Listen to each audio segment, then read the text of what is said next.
Hello, good morning to all of you. कैसे हैं आप सब? तो आपका बहुत बहुत स्वागत है अपने इस प्यारे से यूट्यूब चैनल पे। तो आज हम लोग बात करेंगे क्लास 10th का फर्स्ट चैप्टर मैथमेटिक्स का, जो हमारा फर्स्ट चैप्टर होता है रियल नंबर, है ना। तो इसमें हम लोग क्या बात करेंगे, तो इससे पहले इस चैप्टर को स्टार्ट करें। इस चैप्टर के जो बेसिक चीज़ें हैं, जो बेसिक टर्म्स हम यूज़ करने जाएंगे इस चैप्टर में, उस पर एक छोटी सी हम लोग डिस्कशंस कर लें कि किस तरह से इस चैप्टर को हम लोग कवर करेंगे।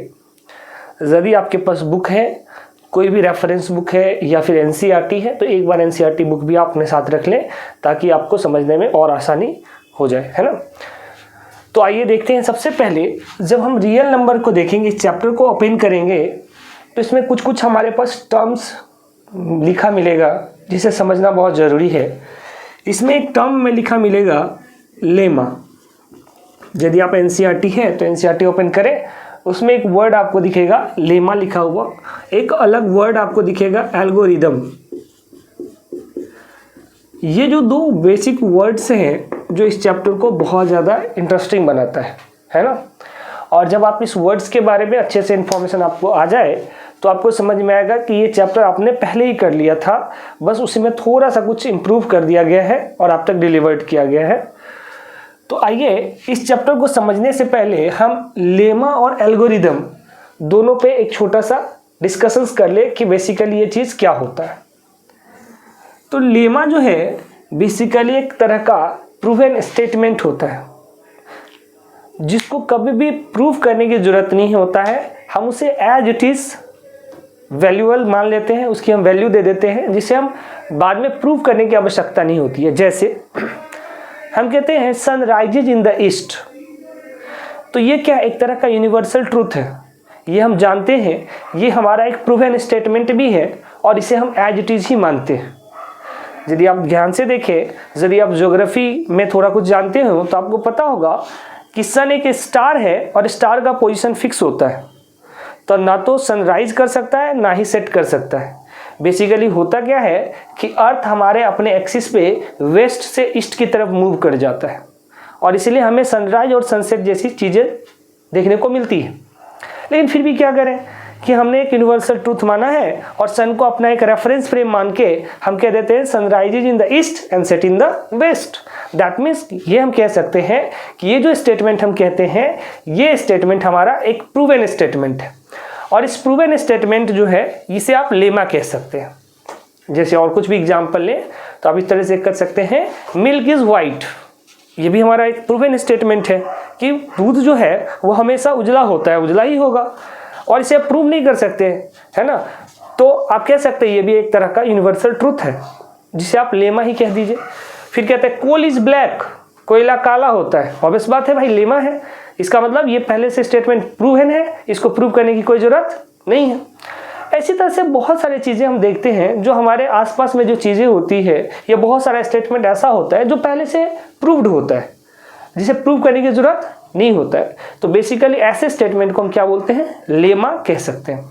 और यही वर्ड यहाँ पे लिखा हुआ है लेमा। तो मुझे लगता है आपको ये वर्ड तक डिलीवर्ड हो गया होगा कि what is the meaning of lemma. Lemma that means it is a proven statement that does not needs to prove, है ना। लेमा एक ऐसा स्टेटमेंट होता है जो पहले से प्रूवन होता है और इसको स्टेटमेंट को प्रूव करने की कोई आवश्यकता नहीं होती है। This statement is known as the lemma. Next word is algorithm. अब जैसे आप कंप्यूटर में भी कुछ जानते हो तो कंप्यूटर में एल्गोरिदम होती है, यदि आपको पता हो तो, नहीं पता कोई बात, ये भी हम लोग बात कर लेंगे।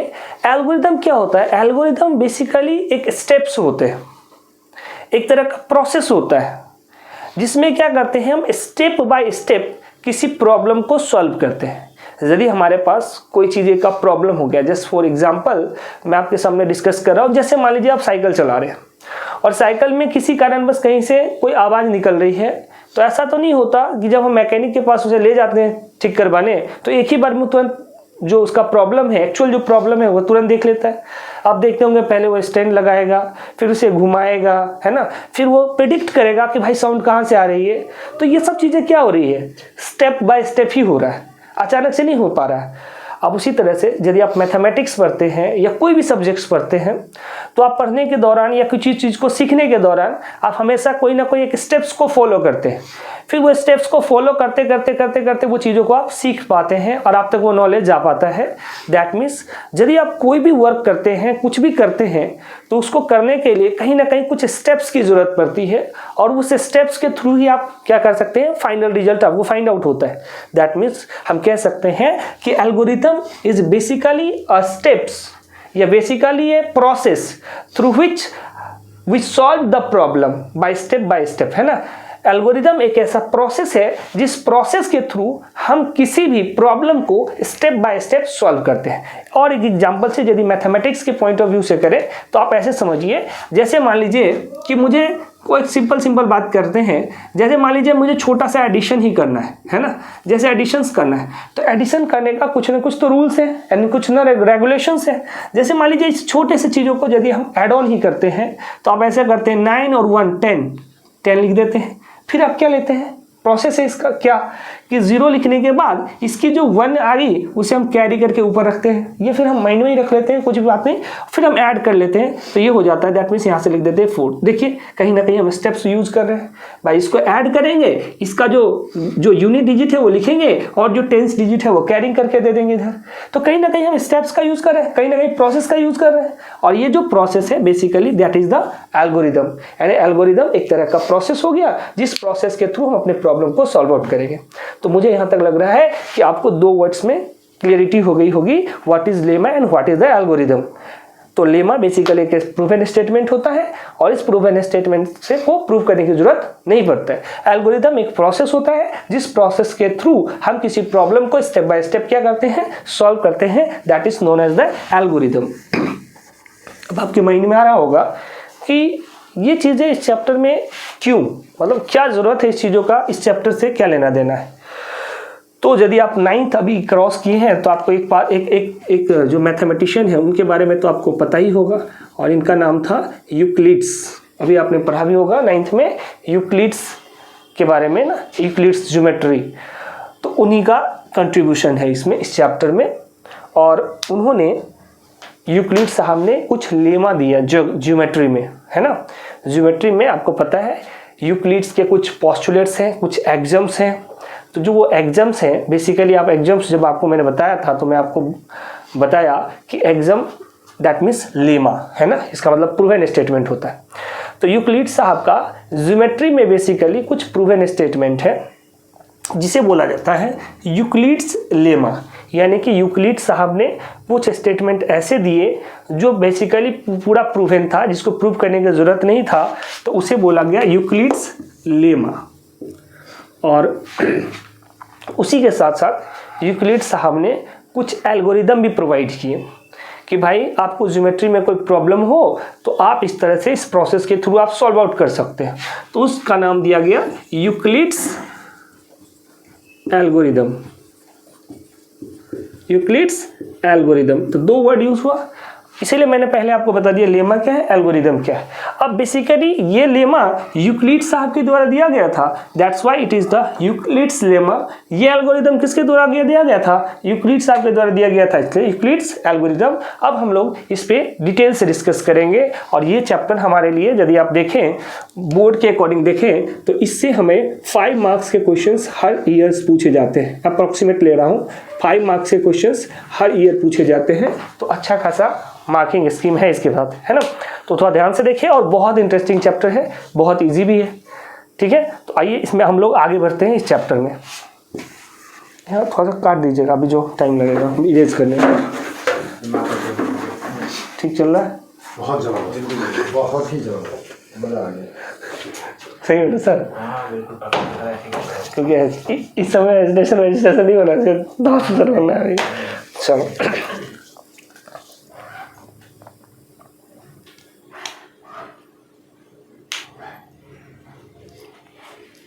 देखिए,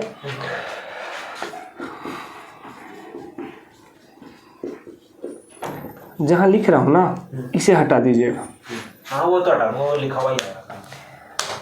देखिए आइए हम लोग बात करें यूक्लिड्स लेमा के बारे में। तो यूक्लिड साहब ने क्या लेमा दिया? बेसिकली यूक्लिड साहब का लेमा था कि कोई भी दो नंबर हो, कोई भी दो नंबर हो, उस दो नंबर का HCF कैसे फाइंड करेंगे। और HCF फाइंड करने के लिए उन्होंने कुछ लेमा इस तरह से उन्होंने बताया। आइए तो हम लोग देखें यूक्लिड्स लेमा क्या है। यूक्लिड्स लेमा आप पहले से जानते हैं, आपको पहले से सब कुछ पता है, बस थोड़ी सी जो है ना उसमें यूक्लिड साहब ने थोड़ी सी अपनी सोच और आगे कर दिया है और हमारे लोग के लिए क्या किया है, उन्होंने चीज़ों को आसान करने की कोशिश की है। जैसे आप क्या जानते हैं समझिए, उन्होंने बताया कि जैसे मैं 5 से मान लीजिए किसी 11 को डिवाइड कर रहा हूँ। अब कैसे डिवाइड करते हैं? डिवाइड करना तो आपको आता ही होगा। आप ऐसे करते हैं 5 2 जा 10, अब यहाँ लिख देते हैं 10 और ये सब्ट्रैक्ट करते हो आता है 1।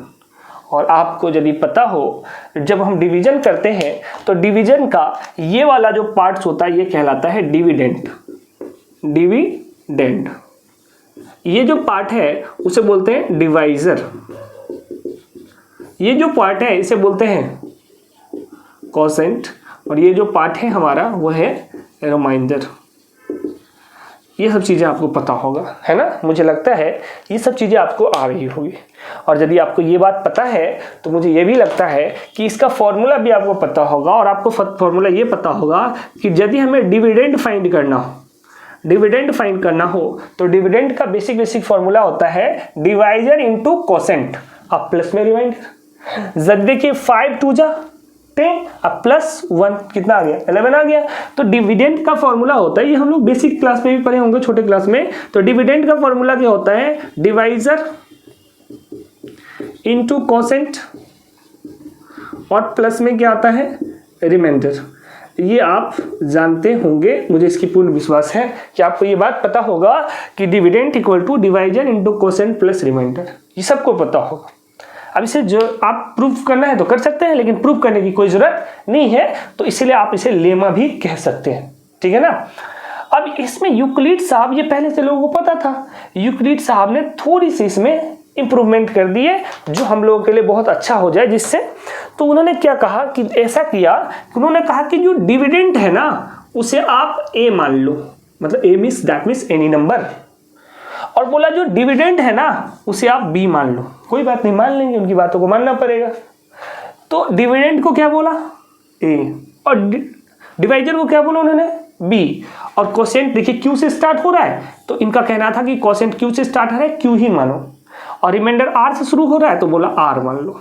फिर आपके दिमाग में आ रहा होगा फिर सर इसे डी मान लेते हैं, क्या था ना कि ये भी डी से स्टार्ट हो रहा है, ये भी डी से स्टार्ट हो रहा है, तो फिर थोड़ा कंफ्यूजन होने की चांसेस थी। तो उन्होंने इससे बचने के लिए बोला कि नहीं आप ए मानो और इसे आप बी मानो, ठीक है। और ऐसे ही हम लोग भी मान लेंगे। और कहा कि इस चीज़ों को उठा के एज इट इज रख दो। इसका मतलब डिविडेंड के लिए उन्होंने क्या बोला? ए, तो मैं यहाँ पे ए रख सकता हूँ। और डिवाइजर की जगह पे उन्होंने क्या बोला? बी, तो यहाँ बी रख सकता हूँ। कोसेंट की जगह पे उन्होंने क्या बोला? क्यू, तो क्यू रख सकता हूँ। और रिमाइंडर की जगह पे क्या बोला उन्होंने? आर रख दीजिए, हो गया। That is Euclid's lemma. इसका मतलब ये चीज़ें आपको पहले से पता था और इसी चीज़ों में देखिए सिंपलेस्ट कर दिया, तो हमारा फॉर्मूला बन गया a equal to B Q plus r, a equal to B Q plus r. इसी को बोला गया यूक्लिड्स लेमा, यूक्लिड्स लेमा। फिर जो है उन्होंने कहा कि यहाँ एक चीज़ पर और भी आप गौर कर लो। बोला क्या? बोले कि थोड़ा रिमाइंडर को थोड़ा सा देखिए, और यदि आप जानते हैं चीज़ों को तो ये जो रिमाइंडर होता है इसके बारे में आपको आइडिया होना चाहिए कि ये जो रिमाइंडर हो सकता है कि रिमाइंडर कभी कभी 0 भी हो जाता है। जस्ट फॉर एग्जाम्पल ये 10 ही होता तो 2 5 जा 10 खत्म ही हो जाता, तो रिमाइंडर 0 हो जाता हमारा। यदि ये 12 होता 2 6 जा 12 खत्म हो जाता। तो रिमाइंडर का उन्होंने रिमाइंडर के बारे में बताया कि रिमाइंडर का भी एक रिलेशन होगा। क्या रिलेशन होगा?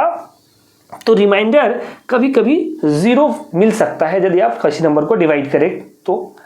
अच्छे, फिर बोले कि कोई ये भी सीन हो सकता है कि रिमाइंडर 0 ना आए, जैसे इसमें देख रहे हैं आप रिमाइंडर 0 नहीं आ रहा है, रिमाइंडर 0 ना आए। इसका मतलब रिमाइंडर का जो रेंज होगा वो 0 भी हो सकता है, 0 से बड़ा भी हो सकता है, लेकिन यदि गौर से देखें तो ये डिवाइजर से बड़ा नहीं हो सकता है। यदि क्यों क्योंकि देखिए यदि ये 5 होता तो कैंसिल आउट ही कर देते हैं, 0 हो जाता। 5 से बड़ा हो जाता तो फिर हम डिवाइड करके कर देते। तो इसका मतलब हुआ कि रिमाइंडर 0 हो सकता है, 0 से बड़ा भी हो सकता है, लेकिन डिवाइजर से हमेशा छोटा ही रहना पड़ेगा। इसका मतलब रिमाइंडर तो उन्होंने बताया कि रिमाइंडर ग्रेटर हो सकता है। किससे ग्रेटर हो सकता है? 0 से ग्रेटर हो सकता है, या 0 के इक्वल भी हो सकता है। 0 से ग्रेटर हो सकता है या 0 के इक्वल भी हो सकता है, लेकिन ये जो रिमाइंडर है वो हमेशा स्मॉलर होगा। है किससे? डिवाइजर से। तो डिवाइजर हमारा है b, और इसको ऐसे मिला दीजिए। तो ये जो है बेसिकली कहलाया यूक्लिड्स लेमा। क्या कहलाया ये? Euclid's lemma. तो यूक्लिड्स लेमा कहता है हमें कि यदि कोई नंबर, 2 नंबर हमारे पास अवेलेबल है, that number is a and b, तो यदि हम सिस्टमेटिक फॉर्मूले से लिखें तो यूक्लिड्स लेमा कहता है हम a इक्वल टू लिख सकते हैं bq plus r, where r belongs to 0 to b, जहां r का रेंज 0 से लेकर b के बीच का एग्जिस्ट करेगा। रिमाइंडर हमारा 0 भी हो सकता है, लेकिन रिमाइंडर कभी भी b से स्मॉलर ही होगा। इस चीज़ों पे थोड़ा आप ज़्यादा फोकस करेंगे, क्योंकि इस टॉपिक का ये सबसे ज़्यादा मेन पॉइंट है जहाँ से हमें काम करना होगा। ठीक है, तो जैसे जैसे हम आगे जाएंगे आपको ये रिमेंबर हो जाएगा, और आप जब भी यूक्लिड्स लेमा लिखेंगे तो हमेशा ये पूरा का पूरा स्टेटमेंट ही लिखेंगे। इससे क्या होगा कि आपको भी याद हो जाएगा और एग्जामिनर को भी देखने में थोड़ा अच्छा लगेगा, तो फिर वो मार्किंग देने में कोई दिक्कत नहीं होती है। तो आप ऐसा लिख सकते हैं a equal to B Q plus R, फिर r belongs to 0 to b, r का रेंज हो जाएगा 0 से लेकर b तक, यानी r 0 से b के बीच में रेंज करेगा। r 0 के इक्वल हो सकता है, 0 के ग्रेटर हो सकता है, बट b से हमेशा स्मॉलर होगा। तो ये है बेसिकली हमारा यूक्लिड्स लेमा। अब यदि यूक्लिड्स लेमा आपको समझ में आ गया तो मुझे लगता है एल्गोरिदम आपको ऐसे भी समझ में आ जाएगा। यूक्लिड्स